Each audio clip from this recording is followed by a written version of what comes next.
Mr. Reyes. Thank you, Mr. Chairman, and I apologize for not having been here before, but we were finishing up on the House side, and I just now got an opportunity to leave there, and wanted to welcome both Mr. Berger and General Scowcroft, who I've had the opportunity to talk extensively. We served on the civilian oversight for the Air Force Academy, and ironically enough, some of the conversations dealing with today's subject, we discussed about the commissions that were talking essentially about not if there was going to be an attack on the homeland, but when it was going to occur. And of course, Mr. Berger, on many occasions on Air Force One, traveling with the President, discussing many different issues. But I'm curious, first, General, what you recommend, given your statement that the safest place for a terrorist is in the United States.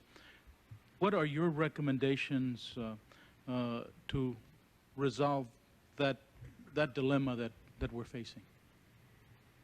Well, I think in general we ought to look at terrorism this way, that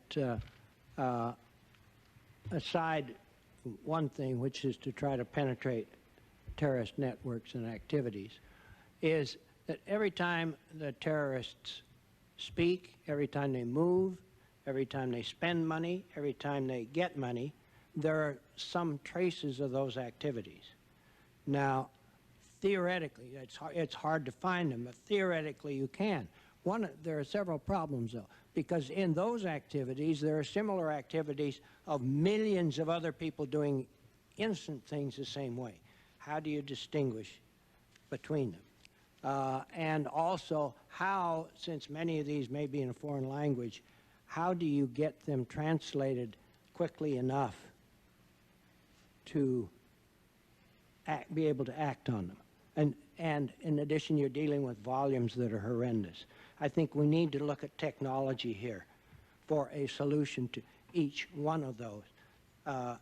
And the one I didn't mention, of course, is how you look through all of these without violating the privacy of all those innocent individuals doing it. I think you can do some things with machines and technology before they get to human beings that help preserve the privacy thing and still let us get more of a handle than we're able to do now.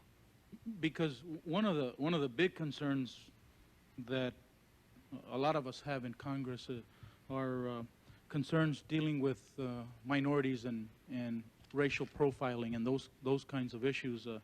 You know, I was asked early on whether I thought it was a good idea to do racial profiling and fingerprinting individuals coming out of specified countries that the Attorney General had commented on. And I said, well, if we're going to do that, then perhaps we need to go back and fingerprint everybody in Oklahoma because of Terry McVeigh. The point there is that we want to make sure that we don't do exactly what you're talking about, General, and that is trample on the civil rights, because the first ones trampled would be the minority community, and we're seeing a lot of those kinds of issues surfacing already, and I'm very much concerned in that regard, and I appreciate your comments along those lines, which lead me to the second point. Wouldn't it make sense to be able to, in addition to the official role that we play here as members of Congress with these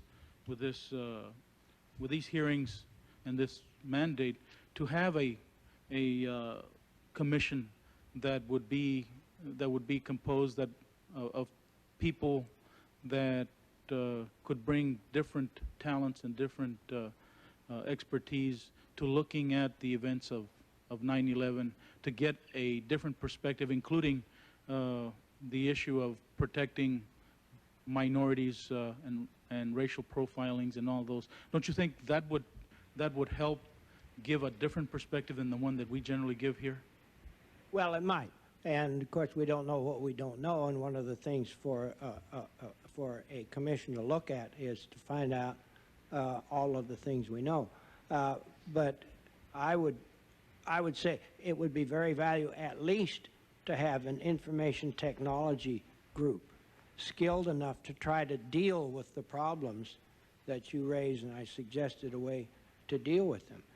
Because there may be, technology may be able to give us the access that we need to the people we want without trampling on anybody else. Thank you. I'm out of time. Good. The time runs faster over here, Mr. Chairman.